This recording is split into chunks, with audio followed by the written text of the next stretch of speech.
கர்த்தருடைய பரிசுத்த நாமத்துக்கு மகிமை உண்டாகட்டும். ஆண்டவராகிய இயேசு கிறிஸ்து நாமத்தினால உங்கள் யாவரையும் கர்த்தருக்குள்ளாக நான் வாழ்த்துகிறேன், ஆசீர்வதிக்கிறேன். பிரியமானவர்களே, இந்த நாளிலும் தியானத்திற்காக எடுத்துக்கொண்ட பரிசுத்த வேதாகமத்தினுடைய பகுதி சங்கீத புஸ்தகம் 20வது சங்கீதம் 7வது வசனம். 20வது சங்கீதம் 7வது வசனம். சிலர் ரதங்களை குறித்தும் சிலர் குதிரைகளை குறித்தும் மேன்மை பாராட்டுகிறார்கள். நாங்களோ எங்கள் தேவனாகிய கர்த்தருடைய நாமத்தை குறித்தே மேன்மை பாராட்டுகிறோம். மேன்மை பாராட்டுகிற ஒரு காரியம். பிரியமானவர்களே, உலகத்தார் உலக மேன்மை, செல்வம், செல்வாக்கு இவைகளை வைத்து பெருமை பாராட்டுகிறார்கள். பணம் வந்துவிட்டால் அவர்களை கையில் பிடிக்க முடியாது. சொந்த வீடு கட்டிவிட்டால் அதை பெருமையாக கூறிக்கொள்ள விரும்புவார்கள். இன்னும் சிலர் தன்னுடைய பிள்ளைகளின் படிப்பு, உத்தியோகம் இவைகளை பற்றி பெருமை கொள்வார்கள். பெருமை உள்ளவர்களுக்கு கர்த்தர் ஏத்து நிற்கிறார் என்பதை நீங்கள் மறந்து போய்விடக்கூடாது. பெருமை அகங்காரம் வைராக்கியத்தையும் கொண்டு வரும். மேன்மைக்கு முன்னானது தாழ்மை அல்லவா?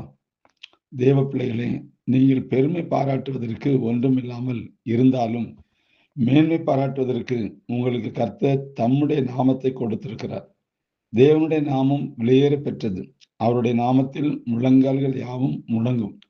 அவருடைய நாமத்தில் நீங்கள் எதை கேட்டாலும் அதை உங்களுக்கு கர்த்தர் கொடுப்பார். தாவீது ராஜா பெருமை பாராட்டின அநேகரை கவனித்தார். அவர்கள் ரதங்களை குறித்தும் குதிரைகளை குறித்தும் மேன்மை பாராட்டி கொண்டிருந்தார்கள். ஆனால் தாவீதோ கர்த்தருடைய நாமத்தை குறித்து மேன்மை பாராட்டி கொண்டிருந்தார். முடிவு என்னவாயிற்று என்று பார்க்கும்போது அடுத்த வசனம் கூறுகிறது, அவர்கள் முறிந்து விழுந்தார்கள், நாங்களும் எழுந்து நிமிர்ந்து நிற்கிறோம் அப்படின்னு சொல்லி சங்கீதம் 28ல இதுவே அவருடைய சாட்சியை நாம் பார்க்கிறோம்.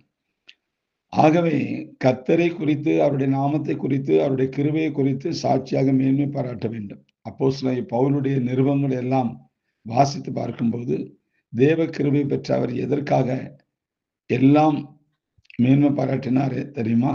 உபத்திரவத்தில் மேன்மை பாராட்டினார். ரோமர் 5:4 வாசிக்கிறோம். தன் பலவீனங்களை குறித்து சந்தோஷமாய் மேன்மை பாராட்டினார். 2 கொரிந்தியர் 12:9 வாசிக்கிறோம். சிலுவை குறித்து உற்சாகமாய் மேன்மை பாராட்டினார். கலாத்தியர் 6:14 வாசிக்கிறோம். தேவ மகிமையை பற்றி மேன்மை பாராட்டினார். ரோமர் 5:2 வாசிக்கிறோம். ஒப்புரவாகுதலை குறித்து மேன்மை பாராட்டினார். இயேசு கிறிஸ்துவின் ஞானமும் நீதியும் பரிசுத்தமும் மீட்புமானவர் என்று கூறி மேன்மை பாராட்டினார். 1 கொரிந்தியர் 1:30-31 வாசிக்கிறோம். ராஜாவாகிய நேபுகாத்நேச்சாருக்கு தன்னை குறித்து மேன்மை பாராட்ட வேண்டும் என்ற எண்ணம் வந்தது.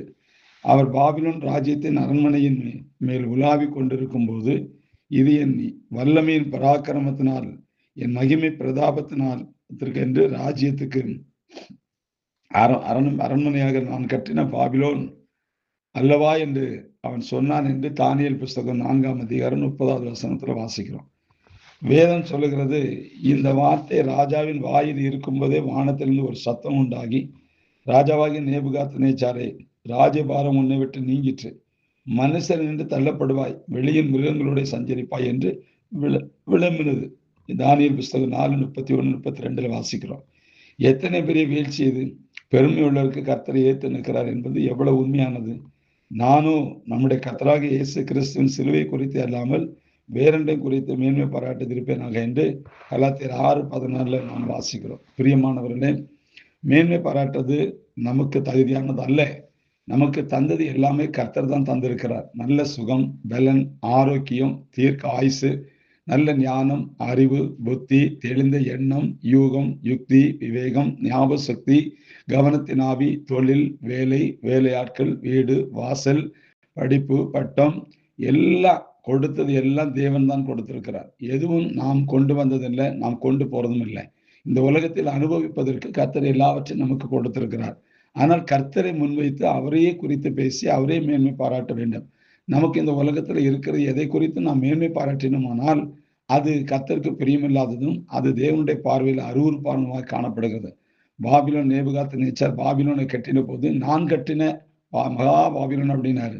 அப்படி சொல்லி அவர் விழுந்து போனார் என்று வேதத்தலம் வாசிக்கிறோம். அன்பார்ந்தவர்களே, கர்த்தருக்கு முன்பாக நம்மை தாழ்த்துவோம், அவர் இன்னும் நம்மை உயர்த்துவார். தாழ்மை உள்ளவருக்கு கர்த்தர் கிருபை அளிக்கிறார், பெருமை உள்ளவருக்கு கர்த்தர் ஏத்து நிற்கிறார். அதனால மேன்மை பாராட்டுவதற்கு நமக்கு ஒன்றுமில்லை, ஒரு தகுதியும் கிடையாது. எல்லாம் தேவனால் உண்டானது, வானமும் பூமியும் தேவனால் உண்டானது, அதில் உள்ளவைகளும் அவருடையது என்பதை நினைவு கூர்ந்து நாம் தொடர்ந்து பயணிப்போம். கர்த்தர் உங்கள் ஒவ்வொருவரையும் ஆசீர்வதிப்பார். God bless you.